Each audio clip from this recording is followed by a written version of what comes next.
ومن أحسن قولا ممن دعا إلى الله وعمل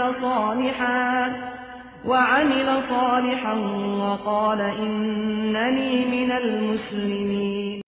ওয়ালাইকুম আসসালাম রহমতুল্লাহি ওবরাকাতু। সম্মানিত ভাই হিলাল শহীদ ইনসিকি গ্রুপ নং 11-তে মালয়েশিয়া থেকে জিজ্ঞাসা করেছেন যে কোন নামাজে সিজদায় আল্লাহর কাছে প্রার্থনা করা যায়, দোয়া করা যায়।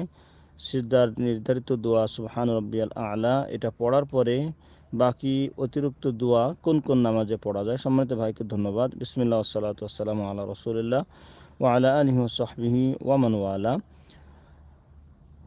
যে কোনো নামাজে, তাই ফরজ হোক, নফল হোক, সুন্নাত হোক, সব নামাজেই দুখুল মসজিদ হোক, নামাজ যেটাকে বলা হয় যাতে সিজদা রয়েছে, জানাজা নামাজ ব্যতীত। জানাজা নামাজ যদিও তার সলাতুল জানাজা বলা হয়, কিন্তু সেখানে রুকু সিজদা নাই।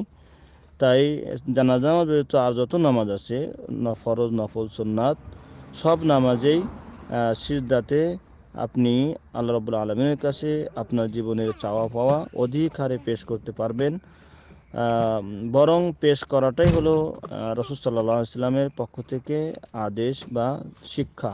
নবী সাল্লাল্লাহু আলাইহি ওয়াসাল্লাম বলছেন যে তোমরা যখন রুকুতে থাকো তখন তোমরা তোমাদের রবের ফাআযিমু রাব্বাকুম, তোমরা তোমাদের রবের মহানত্ব, বিশালত্ব বর্ণনা করো।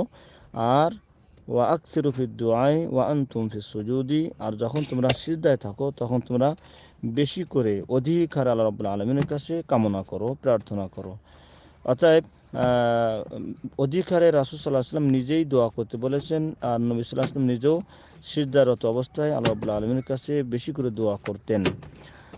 আরও কারণ হলো যে রাসূল সাল্লাল্লাহু আলাইহি ওয়াসাল্লাম বলছেন যে বান্দা সব থেকে তার প্রতিপালকের মাবুদের নিকটবর্তী হয় ওয়া হুয়া সাজিদুন, যখন সে নামাজে সিজদায়রত অবস্থায় থাকে। অতএব মালিকের মনিবের সাথে সাক্ষাৎ এবং সব থেকে নিকটবর্তী হওয়ার একমাত্র উপায় হলো নামাজ, এবং নামাজের মধ্যে গুরুত্বপূর্ণ স্থান হলো সিজদা।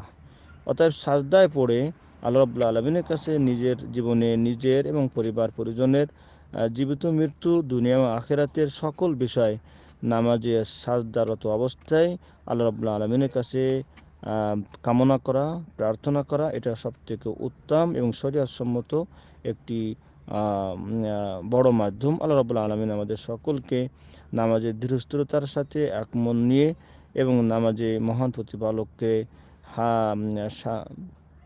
প্রতিপালকের ইহসান, যে কাআন্নাকা আনতা আবুদাল্লাহ কাআন্নাকা তারাহু, তুমি নামাজকে, ইবাদতকে, আল্লাহর ইবাদত এমনভাবে করবে কেমন যেন তুমি আল্লাহকে দেখতেই পারছো। ফাইন লাম তাকুন তারাহু ফাইন্নাহু ইয়ারাক, যদি তুমি এই পর্যায়ে না উঠতে পারো তাহলে এটা তো নিশ্চিত জানবে যে আল্লাহ রাব্বুল আলামিন তোমাকে দেখছেন। এই ইহসানের সাথে, খুজুর সাথে আমরা সালাত আদায় করতে পারি, এবং নামাজের মাধ্যমেই ওয়াস্তাঈনু বিস-সাবরি ওয়াস-সালাহ, যা আল্লাহ সুবহানাহু ওয়া তাআলা আমাদেরকে আদেশ করেছেন যে তোমরা ধৈর্য, নামাজ এবং ধৈর্যের মাধ্যমেই তোমরা আল্লাহ রাব্বুল আলামিনের কাছে সাহায্য কামনা করো। আল্লাহ সুবহানাহু ওয়া তাআলা আমাদেরকে সব তার কাছে সবথেকে প্রিয় ইবাদত সালাত, সেই সালাতের মাধ্যমে তিনি আমাদেরকে সাহায্য কামনা প্রার্থনা করতে বলেছেন, এবং তার উত্তম জায়গা হচ্ছে সাজদা। তাছাড়া নামাজের পুরোটাই হচ্ছে দোয়ার স্থান। আল্লাহ রাব্বুল আলামিন আমাদের নামাজে এবং নামাজে মনোযোগ এবং দোয়া ক্ষেত্রে মনোযোগী হওয়ার তৌফিক দান করুন, আমিন। হাদা ওয়া সাল্লাল্লাহু আলা মুহাম্মদ ওয়া আলা আলিহি ওয়া সাহবিহি আজমাইন। আসসালামু আলাইকুম ওয়া রাহমাতুল্লাহি ওয়া বারাকাতুহু।